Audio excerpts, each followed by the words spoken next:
This is so good. Yep. Like, look, if somebody really wanted to like make some adjustments to the bolsters, they can. But it's like, why mess up your stock seat? Yeah, like why make permanent changes?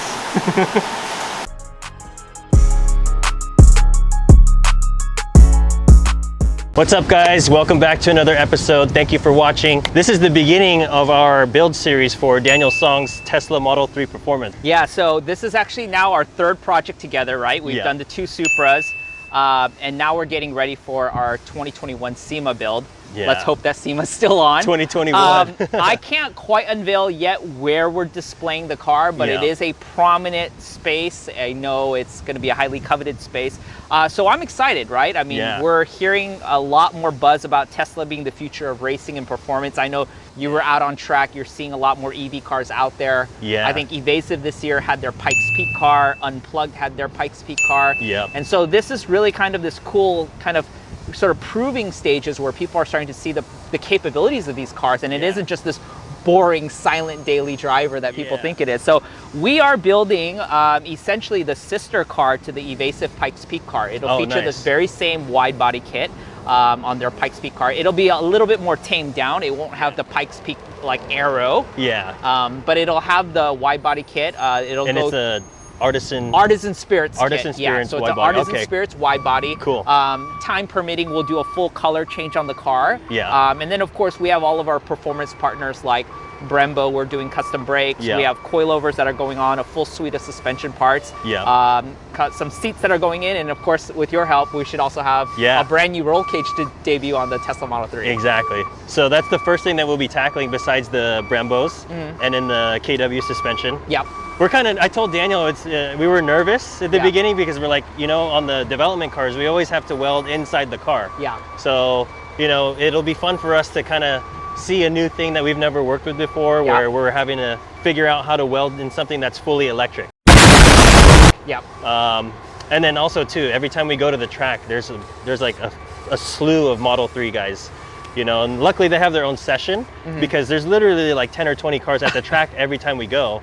And a bunch of them have been waiting for us to release a cage for the Tesla. So, you know, thank you for letting us do it on this car. And we're excited to see what we could do on a Model 3. Run it up, Byron, go crazy.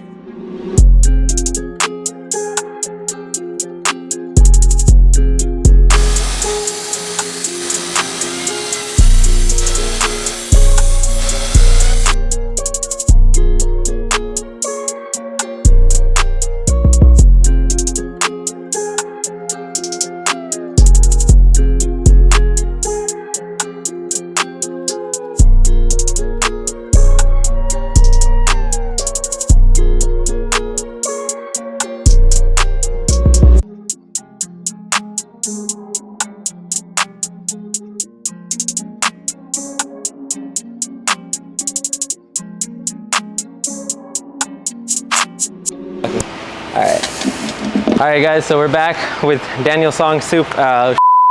Damn, he sold that car. Not his Supra anymore. Okay, never mind. All right, guys, we're back with Daniel Song. Another one of his builds. This is his Tesla Model 3. We just finished doing the KW front suspension and the big brake kit. He went with the Brembo GT big brake kit, I believe. He actually went ahead and matched his rear OEM calipers to the new upgraded, a lot bigger Brembo GT kit. So he went ahead and matched the same blue. Looks spot on. So it kind of works out perfect. We're gonna go ahead and finish up the KW's shocks in the rear as well. With the KW, I believe you got the V3 kit.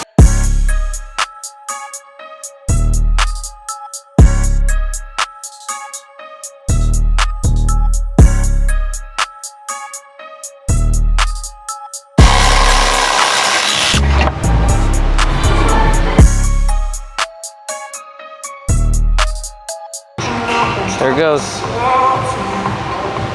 It's almost there. There we go.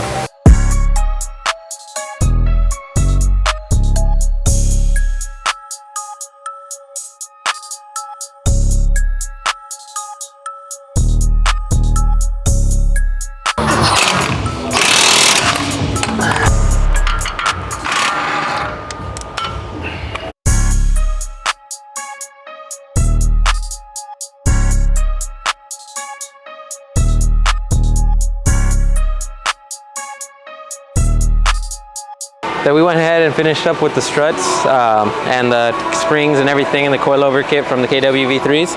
We're gonna go ahead and do the brake fluid flush. We replaced just the front calipers with the Brembo GTs, but we still obviously we have to make sure there's no air in the lines. We're gonna go ahead and do all four corners. We're gonna be using Motul 660. So that'll be, I mean, the best stuff we can possibly use for the car. And then we're gonna go ahead and do that right now. And then from there, we're gonna go ahead and install the roll cage and Sparco carbon fiber back recliner. 1 week later. Satin carbon. Yeah. Pretty light for a reclinable seat, right? Yeah, it's really light. Look at I mean, like I was surprised for a reclinable. Yeah. You know, I mean, I'm used to bucket seats, but then yeah, it's like with Tesla, it's such a fine balance, right? You got track functionality, but also the fact is I daily this car, right? Yeah. So I How much does a Tesla Model 3 weigh anyway? I don't know what the weight is, but yeah. But this is definitely weight savings over a stock seat. That's for sure. It's reducing weight. Cages have powder coat.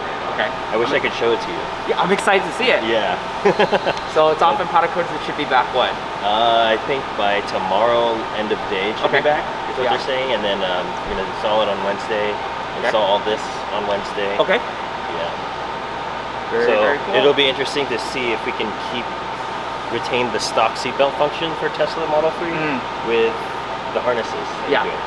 So we'll, if anything, then we'll have to modify the brackets. Yeah. Or add like, you know, submarine or sides. Yeah. For the harnesses. Okay. But yeah, like I was saying earlier, it's like Tesla. It's really easy to unplug the battery. Yeah. On the Model 3s. So there's like a master disconnect, right? Yeah, remember how worried I was? Daniel sent me like 3 videos. It's like, hey, there's other people welding in the car. Yeah. So, yeah. I mean, in the case of Dai's car, the Evasive Pikes Peak car, I mean, that wasn't even a bolt-in solution. I mean, they were literally welding that into the chassis of the car. So I figured there had to have been a way, you know what I mean? So what else we have left? We got the Brembos on. Yeah. So calipers and the brakes are done, right? The Brembo GT caliper, GT setup this time. Had the rear calipers custom colored to match the prime blue. Yeah. So that's done. We have the seats, the harnesses, the brackets all ready to go once the cage goes back in. And then next up, I think the only thing left would be the carbon dash and the new steering wheel. Yeah. And that should wrap up most of what's being done in the cabin, as well as most of the suspension components. And then it's off to the body. Bodywork, aero, paint. Yep. Nice. Yep. Are you gonna do a wing? Yeah, we were going to be doing a rear wing. So swan neck? We're not entirely sure yet. We got to see what of the existing uprights we can use and modify to work with the Model 3 trunk. So we'll see. Cool. All right. Well, I'll send you pictures. Cool. Sounds good. Thanks. Yep.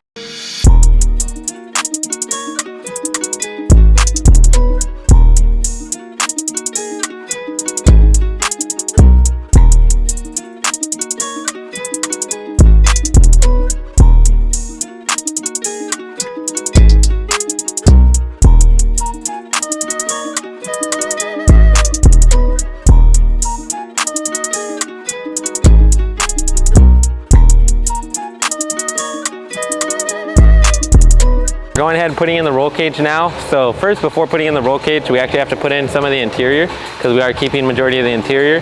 So we're gonna go ahead and put in the seats first, and then we leave the hinges a certain way, and then it gets us to allow this room for the cage to go in. Then once we put the cage in, we can go ahead and turn the hinges around and then bolt down the seat on top of pretty much where the cage essentially is gonna mount onto.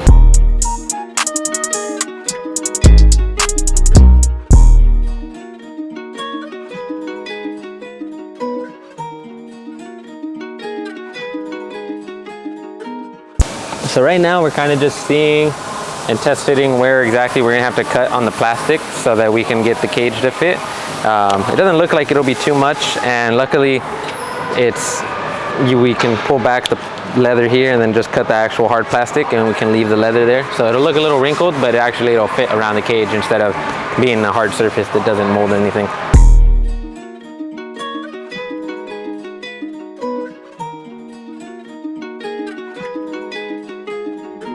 Alright. What we're going to do is we're actually going to install this cage into this car. Agreed. Alright. Alright guys, so right now we're taking the seats out. We're going to go ahead, we have the new Sparco carbon fiber backs that we're actually putting in. So those are really, really nice, and it just makes it easier for the install of the cage. We either have to pull out the rear section that we just put in, or we take the seats out real quick that we have to take out anyway, and then we'll go ahead and put the main hoop in easier, and then we don't have to disconnect the rear section again. All right guys, so what we just figured out to get these damn Tesla seats out, usually most cars just have a single fat plug underneath the seat, right? That's where all the connections distribute to everything that the seat does. With the Tesla, it didn't have that. It just literally had it, as soon as it got under the seat, it just went spider web. So we were thinking we were gonna have to disconnect all the little connectors. Obviously they run everywhere, so those are gonna be a pain in the ass. Followed this cable. They actually run a cable with everything, every individual wire, all the way to their ECU. So it runs all the way in through here, all the way up into the dash, and it plugs in right here. And it did say risk of inadvertent airbag deployment, and so we should be good.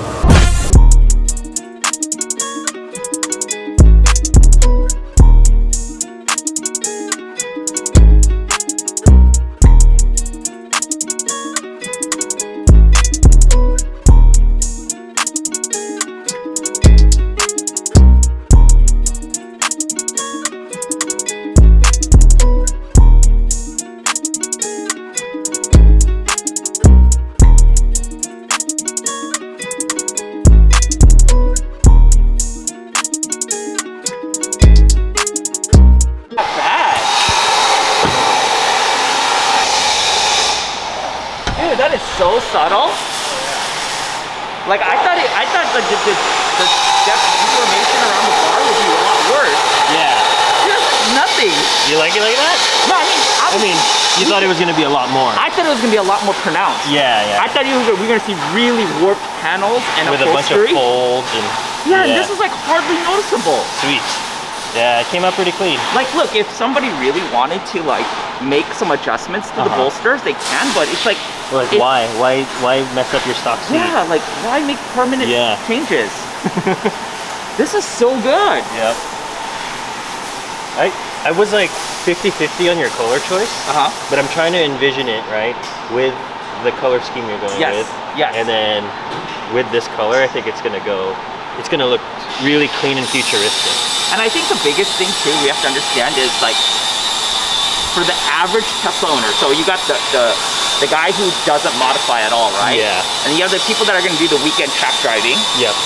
They're not gonna want necessarily something like out loud and obnoxious. Yeah. You know, I feel like they're gonna want something that's like an OE plus look. Yep, yep. And again, even when we did the Supra, the first time we did that satin titanium, like I think people like that more than the acid green. Yeah. Now for photography purposes, it pops. It pops more, right? But I think like this is cool. It's so weird because I keep having to say looks futuristic, but this is now. This is the present. So it's like it's not really future anymore. No, that's right. It's so cool. Yeah. And I have to still also very edgy though.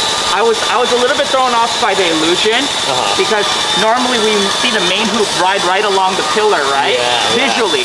And so when I saw it from the profile, I was like, dude, why is the main hoop so far back? And I realized the main reinforcement bar across the top is right here, right? Yep. Because the glass roof's on Got it. So it makes sense that that's where it follows along, right? Yeah. Oh, Amber Alert.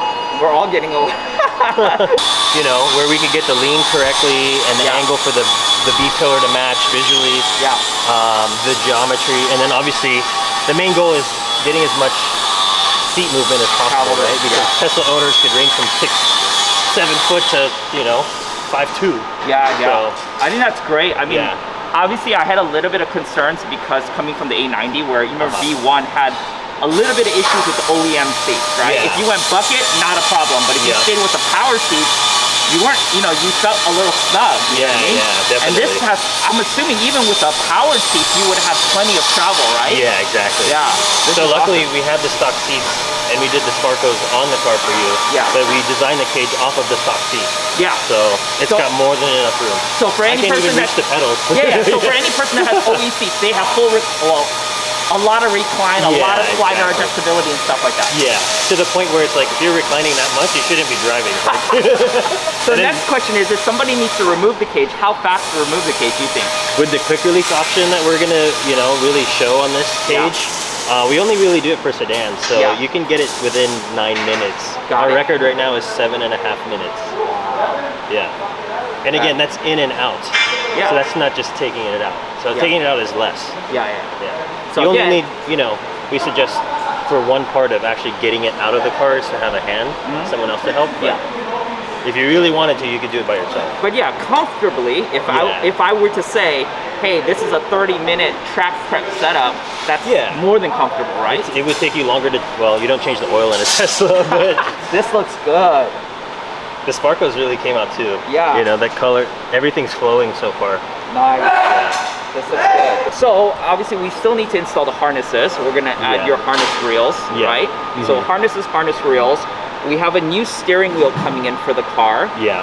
And instead of the carbon vinyl overlay, there's an actual dry carbon piece that's coming in now. Sick. So it'll be an actual carbon piece. Yeah. So that'll probably wrap up the interior. There's really obviously not much you can do to the Tesla. Yeah. I think there's accessory manufacturers that make swivel screens, little things like that. Oh, okay. But I think we're pretty close, 90% done with the interior.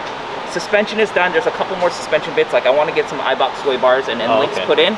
And hopefully we'll have those sourced by the time we do the final height adjustment. We can maybe put in the sway bar end links and then do the final height adjustments. This week, literally sometime this week, the Artisan Spirit Widebody kit should land. Oh, nice. Then my guy Tuan will work on fitting the kit, getting the kit all prepped.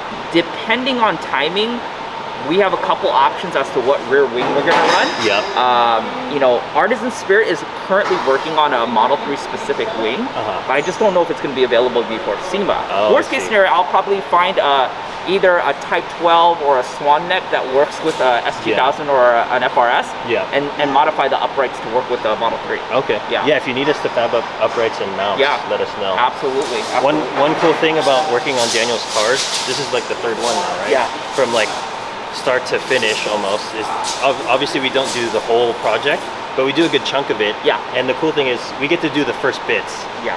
Usually. Yep. Right? So we get to see his car in the OEM Plus form, the first set of mods. Like right now, this looks very OEM Plus to me. Yes. You know, and then a few weeks or sometimes months down the line, we get to see it completely transformed. Yeah. So we get to see it in like multiple stages. Yeah. And we get to put a little touch on it. All right. Appreciate it as always. Thank you.